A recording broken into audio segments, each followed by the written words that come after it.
Hey everyone, it's Mojaxx back in the DJ City UK lab. Now on this week's Mixtape Masters, I'm going to give you a few quick tips on ways to make your mixes stand out from the crowd. There are hundreds, thousands of DJ mixes which hit the internet every single week, and you've got to try and rise above that noise and get people to click through and listen to your stuff, because there's no point doing the best mixtape in the world ever if nobody hears it. You've wasted your time. So you've got to try and get some kind of hook, something to grab people's attention and get them to listen. Now, I will be citing a few specific examples of awesome mixtapes within this video, but for copyright reasons, we won't be including samples or anything. So do look down below. There'll be plenty of links in the info box for you to click through and check out these examples, plus the sources that I talk about as well.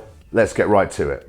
Now, the first tip doesn't relate to the content of your mix, but rather the face that it presents to the world. You know, you want it to stand out when people are scrolling through a big list of mixes like this. You want to catch their eye, and so good artwork is really important. You don't have to be some kind of Photoshop wizard. You know, a simple photo with a bit of text over the top is generally enough. If you've got skills in that area, by all means use them, but you don't need to.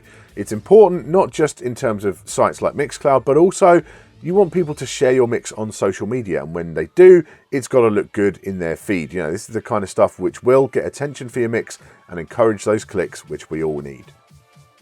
Now, the second tip is about the content of your mix, and that is that maybe you want to think about doing some kind of theme for your mix. That really does kind of encourage people to listen. For example, DJ Spinbad's 80s Mega Mix Volume 2. I heard this when it first came out back in 2000, and it blew my mind. Just absolutely incredible. I still go back and listen to it to this day, 16 years later. It is 80s themed, and you might not be a massive fan of 80s music, but the way he works with the tracks and kind of recontextualizes them is immense and well worth a listen. Likewise, DJ Yoda, he had his How to Cut and Paste mix, and then he's expanded on that with themed versions, so the Asian edition and the Halloween edition and so on. This encourages people to come back to that series. Jazzy Jeff is another one who does mixes like this sometimes. He's got his Dilla mix that he put out. He's also got his Michael Jackson mix, which again is just timeless. It's perfect. And because it's not the latest hits on there, this stuff really doesn't date that much as well. It does tend to hang around. You can listen to them years later and it doesn't feel tired. A lot of DJs I know, and a lot of really popular DJs, certainly here in the UK, tend to do mixes that are themed around a certain contemporary artist. So for example, this guy Charlesy, he's got mixes from Rihanna and, you know, Bad Boy Records and that kind of stuff. Then also there's other people doing stuff like Drake. You know, Stylus has got a Drake one there, and a few of my local buddies as well, Kid Ink and Drake again. And they do tend to get big numbers because people will search for Kid Ink or for Drake or Rihanna when they're going through the actual streaming services, and up might come your mix. So it gives you a good chance of getting some extra exposure.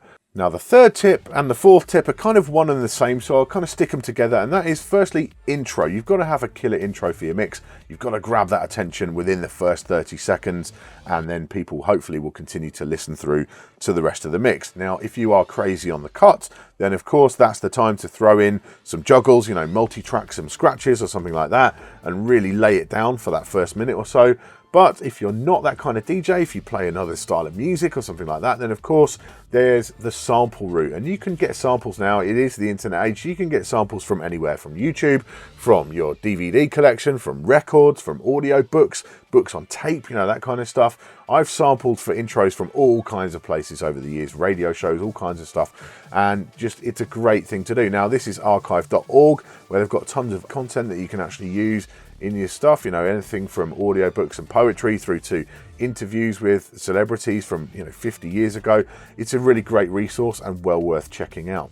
Now, the other thing to talk about in regards to that is you don't have to use samples. You can kind of record yourself as well. Now, this is a great mix which ties in very much to a lot of the themes in this video, and this is Dan Gray. He's a friend of DJ City UK.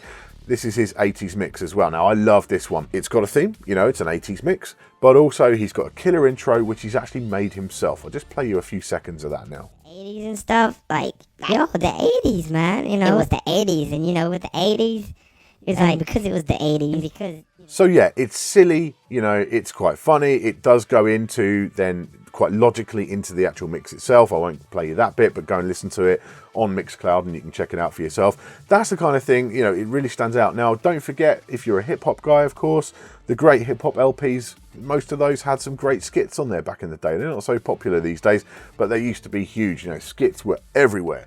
So why not, you know, mess around with your buddies and knock up some skits of your own? It's not hard to do. You can record stuff on your phone these days. You know, don't need loads of equipment to be able to do that. It's worth looking at. I'm just going to leave you with a few seconds of the intro from, this is probably my favourite mix of all time. It's this guy called Freddie Fresh, who you may or may not be familiar with. It's his Essential mix from BBC Radio 1 back in 1998. And I heard this live, driving in the car at the time, middle of the night, you know, coming back from a gig.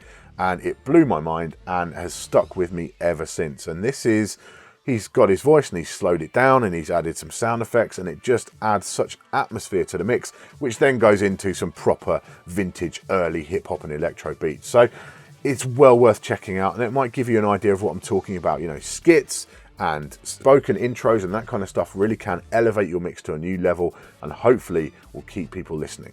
I became Fresh 1981, might have been 82.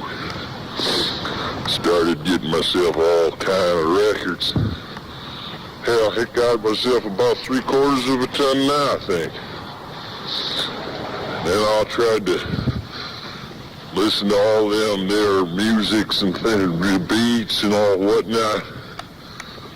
And one day I said to myself, you know, Fresh, maybe you ought to try to start making some of them beats there. So there we go, a few quick tips to help you make your mixes stand out from the crowd, hopefully drive those clicks, get those listens that we all want so much. Next time on Mixtape Masters in 4 weeks, we'll be talking about the most complicated aspect of all of this really, which is distribution. It's an ever-changing landscape. You know, even a few months ago, the situation was way different from what it is today, and I'm sure in 6 months it'll be different again, but I'm going to give you the most up-to-date information, helping you choose the right platform to get your mix out and hopefully get you exposed to the biggest number of listeners. In the meantime, make sure you subscribe to the channel for all our future tips, tricks, and product reviews. I'll see you soon.